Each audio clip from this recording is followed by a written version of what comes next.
All right. Hi, Jen. Thank you for coming in today. Thanks for seeing me. How are you feeling this week?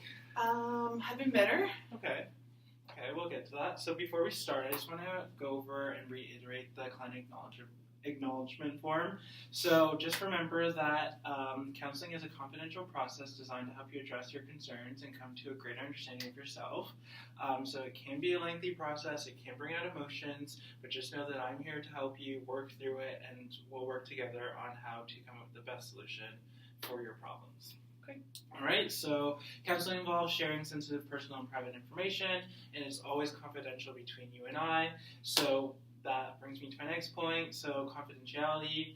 So in counseling, I keep everything confidential except for the exceptions of confidentiality, which is a court order issued by a judge may require me to release certain information contained to your records and or a therapist to testify in court. If there's evidence of clear and imminent danger of harm to self or others, I'm legally required to report any information to the authorities responsible for ensuring safety. If I learn of or strongly suspect physical, sexual, or neglect of any person under the age of 18 years old, I must report this required by law. And by law, any disclosure of sexual abuse by a healthcare professional must be reported. Does that make sense? Yep. All right, so let's get you to sign here, date here.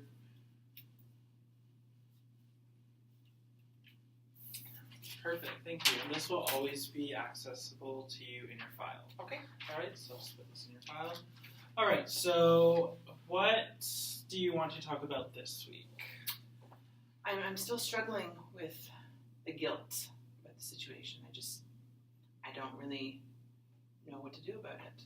All right. It just eat me up inside. So let me just run back what we talked about last week. So you're feeling guilt of the situation that you left with your significant other and your son's father, and you're still feeling guilty about fleeing that relationship, but also now you feel as if your child doesn't have a male figure in their life? Right. Did I get that right? Yes. Okay. So what makes you feel so guilty about fleeing the relationship? The feelings of still caring are still there, and they're always going to be there because that's my son's father. But, I just see him growing up, and me personally, I couldn't imagine growing up without a mom or a dad, and I just feel like it's going to affect him as he gets older. He's going to get to the age where he's going to start asking questions. I don't know how to answer those questions because it was a domestic situation, and I don't want him to have this label on his dad that he's a bad person. Yeah. And even though I'm angry, I do feel anger, but I also do feel that guilt and helplessness. Like maybe I did it. I shouldn't have left. I should have just kind of dealt with it and let him keep doing what he's been doing. And even though it hurt the both of us, it just the feelings are eating me up inside. Okay, so what I'm getting is that you're feeling a little, what's the word I could use? You're feeling all this guilt because you don't want your child to grow up without having both parents, and you're worried that when your son becomes old enough to ask questions that you won't have the answers for him. Does that sound about right? Yeah. All right, so I noticed that when you were speaking, you felt when you said guilt, you pointed to yourself. Why do you place all this guilt on yourself when you honestly left a situation that bettered you and your son, or do you feel like you could go back, or I don't really know why I feel so guilty. It is coming back to I grew up without a father, so I know my issues, and I don't want him to have those same issues. I'm wondering how it's affecting my son's father emotionally. I couldn't imagine somebody ripping my kid away from me, and how am I supposed to deal?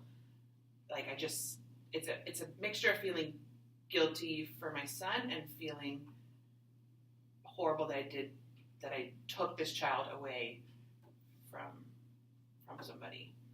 okay. I mean, he loves the child, but just the things that he did to me, I couldn't have my son growing up in that environment. I know what I did was for the best. I just can't stop wondering, well, what if I would have just dealt with it for a little while longer? Maybe my son wouldn't have behavior problems, or those kind of things that I feel come hand in hand with not having the male role model.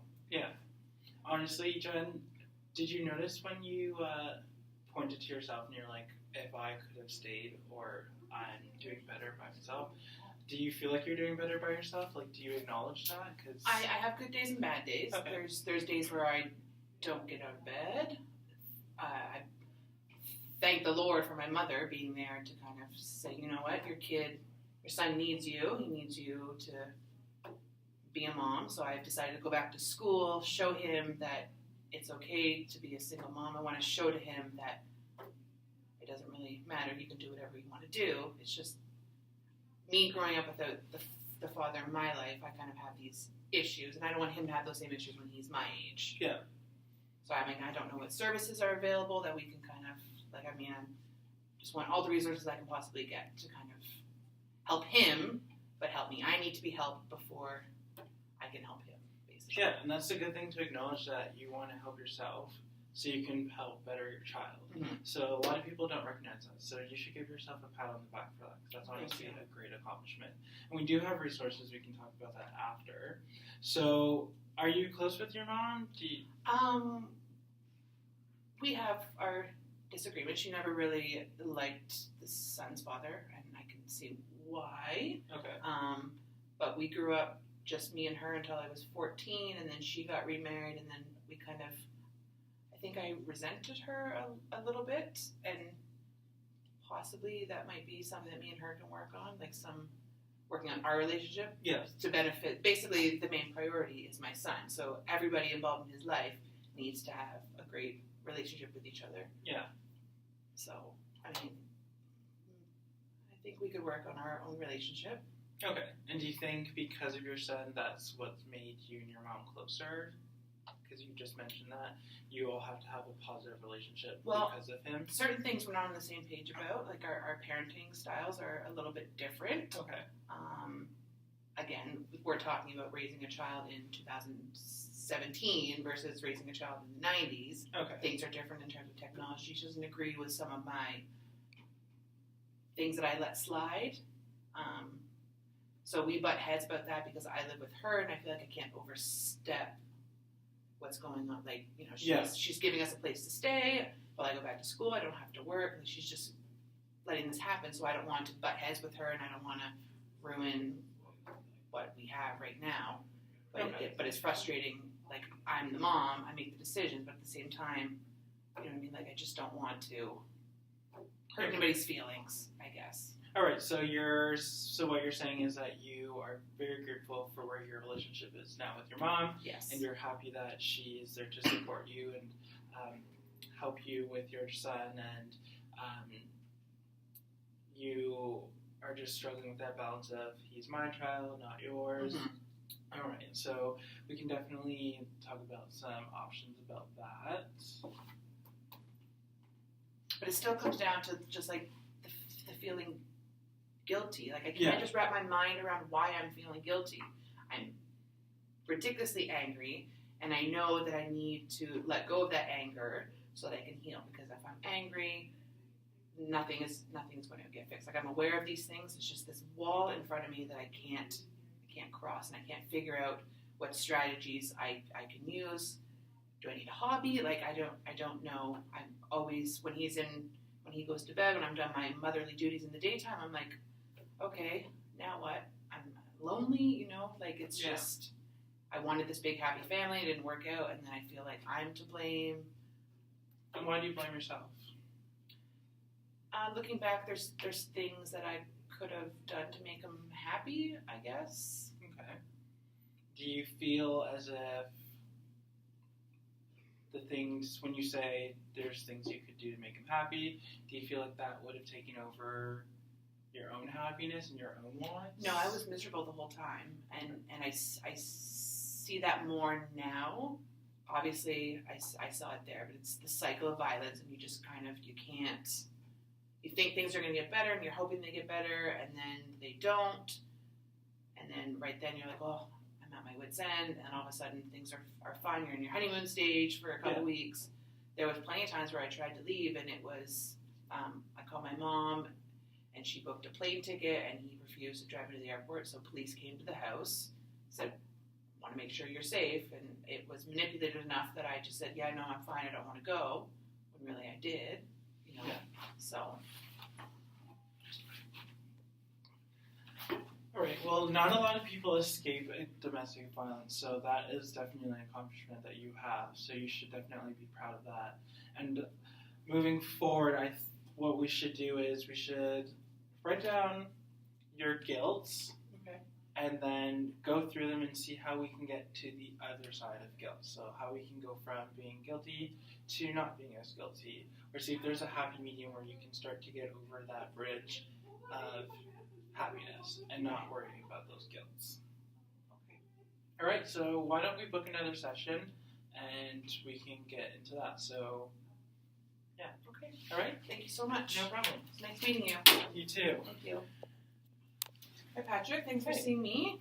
Everything gone good this week? Everything's good. Things are getting better. That's I would good. say. Okay, well, we're gonna talk about that.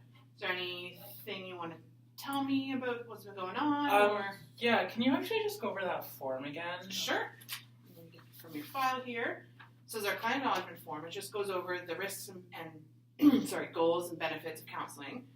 Just let you know that's the things we're going to talk about. Might trigger some past traumas and things might make you uncomfortable. Mhm. But my role here is just to help you get through those. In terms of confidentiality, everything you say is between me and you, except for there's certain cases. So if I'm subpoenaed by a court, a judge, anything that relates to the case is the only thing that they're going to have available. There's evidence of clear imminent danger to yourself or harm to anybody else. Mhm. If I suspect that there is physical or sexual abuse or neglect of any person under the age of 18, I need to report it. And any disclosure of sexual abuse by a healthcare professional that you disclose to me, I also have to report, okay? Yeah. Just go over, you did sign it, we dated it, we're all good. You Okay. have access to this whenever you need it. Okay. Okay, so tell me about what has been happening this week, or do you want to kind of start from the beginning? Let's kind of refresh our memory a little bit on what we talked about last week. Yeah, so last week we talked about just my relationship with my siblings and how it's like a roller coaster up and Mhm. down. I have, so you know I have seven siblings, there's 8 of us in total. That's a lot of siblings. There's a lot of us, so a lot of us means more drama. So I have been working on the relationships with the 4 siblings that I do speak with. That's a constant thing, but the 3 other siblings that I don't talk to, I just don't know how to engage with them. Like, I don't know if it's me, or if it's them, or if it's both of us. I just don't know how to be the bigger person Right. in the situation. And why do you feel like you need to be the bigger person? Well, out of the 3 siblings I don't talk to, one of them is younger than me, so I feel like I need to be the bigger sibling Right. and say, like, hey. But for my dad's sense, because I'm closest with him, like, I'm one of the closest siblings with him, he gets upset or he feels hurt that, like, we don't all speak to each other, and when we all don't get along, and he sees that, and he just, I guess, he feels hurt, and he just wants us to all love each other, but in a sense, like, now that we're all older and have so much going on for us, it's harder to build that relationship. From my point of view, I feel that way. Okay. So what I'm hearing is that you feel like you need to fix these relationships because it's hurting your dad, and you don't want conflict. You don't want any of these conflicts. You want him to kind of see that you can all get along. Yeah. So let me just look at my notes here. So like, can you give me some specific examples of the strain, like between the siblings who you have a good relationship with? What is your relationship like with them versus the ones who are a little more strained? Yeah. So the 4 siblings that I do speak with, one of them is my older sister, and we have the same mom and dad. Okay. Everybody else, we have the same dad. So with her, we grew up with each other, so we have that relationship, and we have both the same parents, so we have to speak to each other in a sense.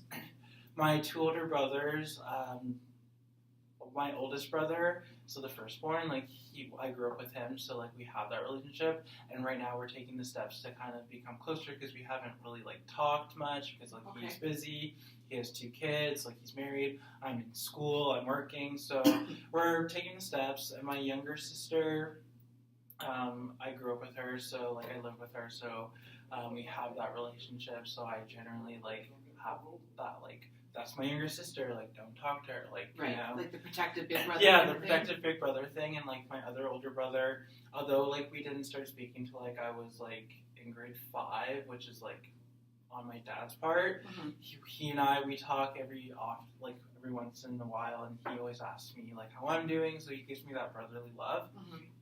And with the other siblings I don't speak to, I just find myself, like, two of them are on again, off again. Like, Okay. we talk, and then we don't talk. We talk, then we don't talk. Right now, we're not talking. And one of them, I just don't have a relationship with. Like, he has a relationship with everybody else but me. So I don't know what it is.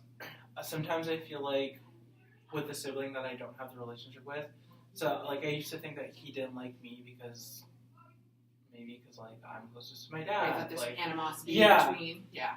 so I figured that, like, he hated me and, like, he just didn't talk to me. He talked to everybody else but me. So, like, now we don't talk at all. Like, I can walk into a room and he can be in there and I'll say hi to everybody but him. Like, I just feel myself being so petty. Mm-hmm. But at the same time, I feel like he's older, so he should Take the initiative Yeah. to kind of and end the approach relationship. me and, like, try and start that relationship. But he hasn't, and my sister has told me that I should be the bigger person and just reach out to him. But I'm like, no, I'm younger, and he should take that initiative. It's not on me. So, yeah. And then my other sibling out of the 3 is one of my younger sisters, and she and I, we're just a roller coaster. Like, I will admit, I used to talk bad about her. Mhm. I stopped. I apologized. I thought we were okay, and then we were at a party, and she didn't say hi to me, so I was like, okay, I guess we're not speaking. And then she went and told my dad she didn't want to come to his barbecue because I was going to be there, and I make her feel uncomfortable, and I don't like her. But the gag is, like, I wasn't even at the barbecue. I was in Muskoka. Okay. So I feel like she's placing blame on me and going around telling people, like, I'm this big bad wolf when I'm like, I haven't done anything.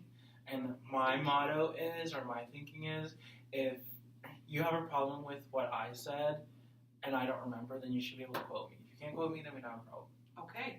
So what I'm getting from this is that there's a lot of butting heads between everybody. Nobody wants to be the first to come forward and apologize. There's not really any good family dynamics, that kind of stuff. Like, people are just...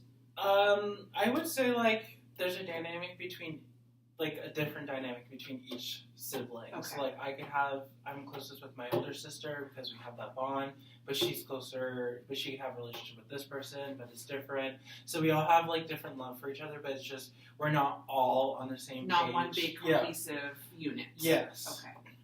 Can we go back a little bit on the relationship between your mom and father? How did that whole... is their relationship good, and your relationship with each of them individually is good?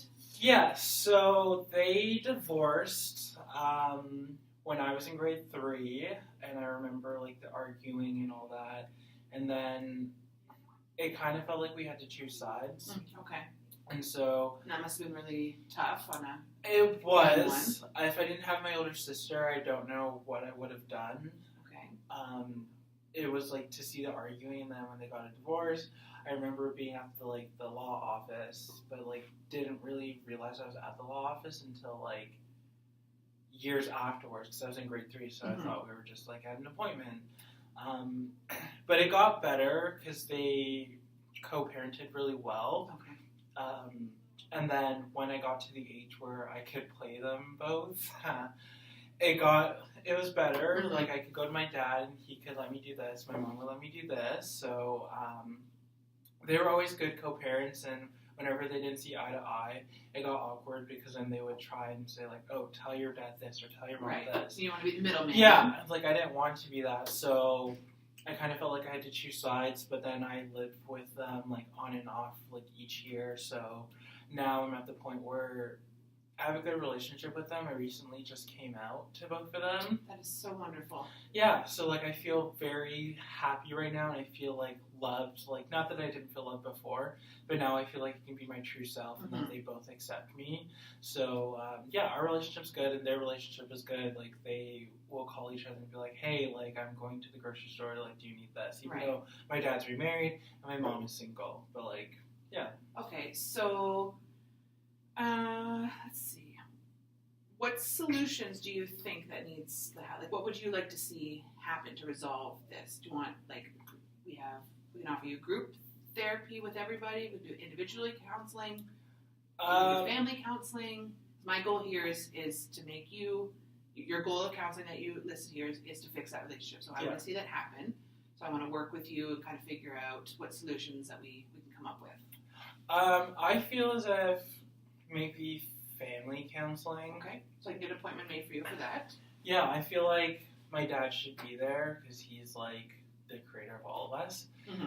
But also, I feel like there should be sessions without him, so that way we can all like say what we're feeling. I tend to swear a lot, and They don't feel comfortable. yes, Yeah. I mean I do, but then people look at me like you just swore in front of your parents, but like Right. I don't care.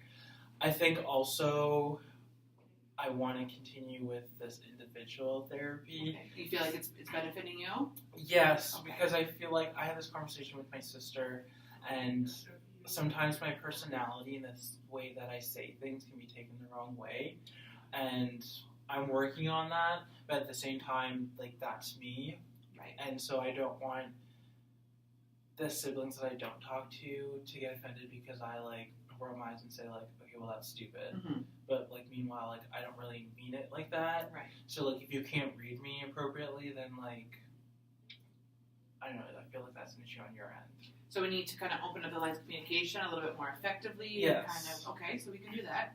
So I have homework for you for next Okay. session. I want you to go home and write a gratitude journal for the whole week. So I want you to write me every day 3 things that you're grateful for. They can be just of your day, or we can make it. How about we make it 3 things that you like about each of those siblings, and then 3 things you don't like, and then next week we can kind of discuss them and work with that information, and we'll move forward. Does that sound good? Sounds good. Wonderful. Okay, well, our session is over. It's so nice to see you. Okay. And just make an appointment with the secretary on your way out for your next appointment. I'll see you next week. Okay. Thank you. Thank you so much.